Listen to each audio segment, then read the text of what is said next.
అమరావతిలో విజయవాడలో పవన్ కళ్యాణ్ చుట్టూ చంద్రబాబు చుట్టూ తిరుగుతున్నాడు. అయ్యా మీ మాట నిలబెట్టుకోండి అని. బుద్ధుందా వర్మ? వాళ్ళ మాట నిలబెట్టుకోరని అప్పుడే చెప్పాను కదా. మరి ఈ మధ్యని పిఠాపురం మాజీ వైసీపీ ఎమ్మెల్యే దొరబాబు ఎవరో అట మళ్ళీ జనసేనలో చేరాడు. ఒరే నాకు అర్థం అవ్వట్లేదు, అసలు మీకు బుద్ధి బుర్ర ఉందా?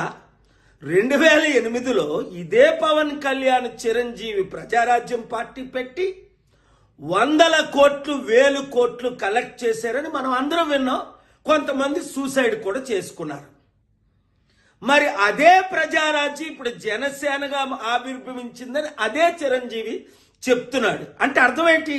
అదే పాలసీలతో వచ్చే ఎలక్షన్లో మరల మేము 100,000 కోట్లు కలెక్ట్ చేస్తాం, మా కుటుంబం మాత్రం ఎమ్మెల్సీ మంత్రి ముఖ్యమంత్రి పదవులు అనుభవిస్తాం. తెలివైనోడు ఎవ్వడు ఆ పార్టీలో చేరడు. మూర్ఖులు గుడ్డోలు బుర్రలేనోళ్ళు మాత్రమే చేరుతారు అందులో. ఇంకా జనసేన కానీ టీడీపీ కానీ మన లైఫ్లో గెలుస్తుందా? 9 నెలలకే చాప్టర్ క్లోజ్. మొత్తం అంతా అవినీతి, అన్ని ఫెయిల్ అయిపోయారు అని స్పష్టంగా కనబడుతుంది కదా. వచ్చేది కేవలం ప్రజాశాంతి పార్టీయే, బడుగు బలహీన వర్గాల పార్టీయే. మన బీసీ ఎస్సీ ఎస్టీలు అందరూ ఇప్పుడు ఎందుకు కమిటీల్లో చేరిపోతున్నారు? ఐఏఎస్ ఐపీఎస్లు మొదలుకొని మాజీ ఎమ్మెల్యే మినిస్టర్ల వరకు.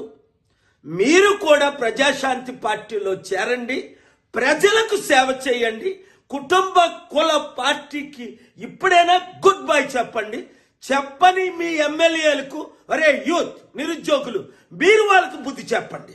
ఈ వీడియో సత్యమైనది కనుక అందరికీ షేర్ చేయండి. నేను చెప్పినట్టే పవన్ కళ్యాణ్ చేసే